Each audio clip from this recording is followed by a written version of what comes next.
Is it true that the most beautiful girls in the world are here in Toronto?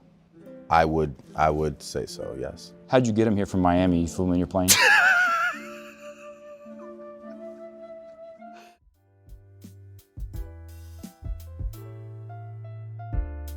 Awkward interviews have become incredibly popular in recent years, and for good reason.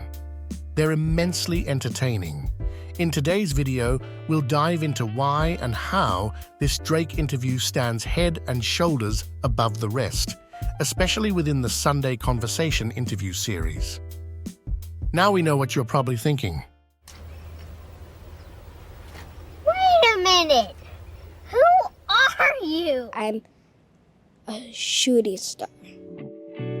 Awkward interviews are nothing new, but on YouTube, they take on a completely different dynamic.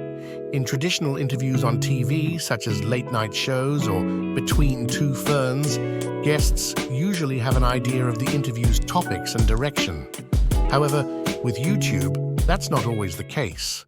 I really came into the interview thinking it was gonna be serious, you know what I'm saying? God. This unpredictability makes it even more enjoyable for us as viewers. There are several reasons for this. In a world where everyone strives to present their best selves, often concealing their true nature and vulnerabilities, authenticity is often overshadowed by facades. Over time, people grow weary of this and crave the truth. They want to witness their favorite celebrities and influencers behaving like genuine humans, dropping the veneers and filters to embrace their weird, awkward, and challenging sides. These interview formats reveal the real personalities of celebrities, often creating a sink or swim experience. However, to the ordinary person, they might think, "It's the stupidest shit ever." Yet these types of videos tend to grow on you the more you watch. It becomes sort of an inside joke between the audience and the interviewees. In this case, Caleb Presley and Glennie Balls, with the guests sometimes joining in on the fun. What sets Sundae Conversation apart from the rest are three key elements: Caleb's delivery and off-the-cuff jokes, the close-ups of the guests creating an intimate atmosphere, with occasional zoom-outs to relieve tension, creating a push-pull dynamic. And of course, You know what's one thing I have that you don't have? What? Glennie Balls. it's all brought together with well-timed editing. Caleb's attire encapsulates the ethos of the show. A dress shirt and tie to feign seriousness, yet the untucked shirt, khakis, unkempt hair, and sneakers convey a laid-back attitude, adding fun and infusing his unique spin into the interview process. Caleb, what do you think of our assessment of your show? Can I say something that's true? Yeah, That's pretty good. thanks. What made this interview great was its natural flow and the dynamic exchange between Caleb, Drake, and even Glennie. It was delightful to see them interact like old friends who hadn't met in a while. It felt organic and unforced in contrast to many other interviews. Caleb had some witty remarks, but Drake's openness and sense of humor added to the charm. Moreover, Glennie played a significant role in the interview. He wasn't just an auxiliary figure you briefly turned to and then returned to the guest.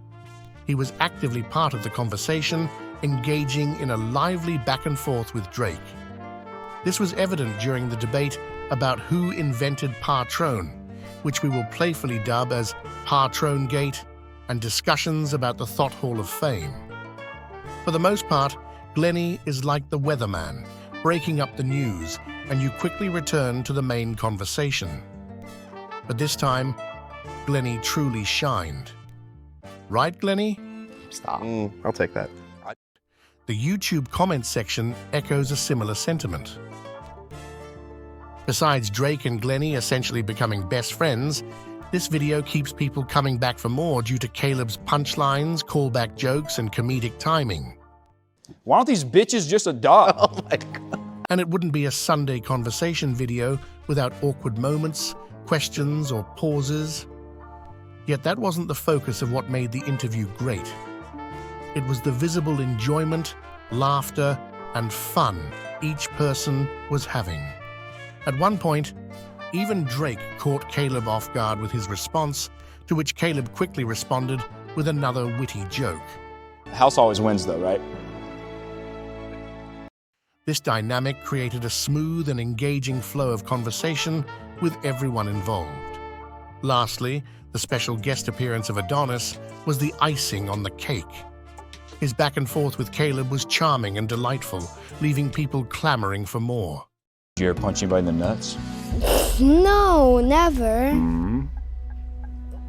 That's funny.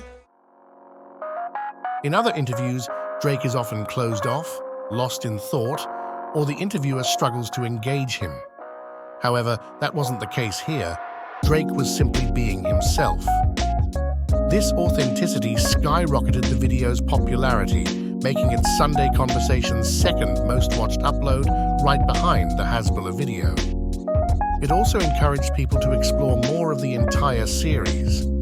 Overall, this interview offers substantial replay value and should set a benchmark for conducting a captivating conversation. However, that topic deserves its own video. That's all the time we have for today. Thanks for joining us, and please let us know in the comments section your favorite part of the Drake interview. Most importantly, stay beautiful.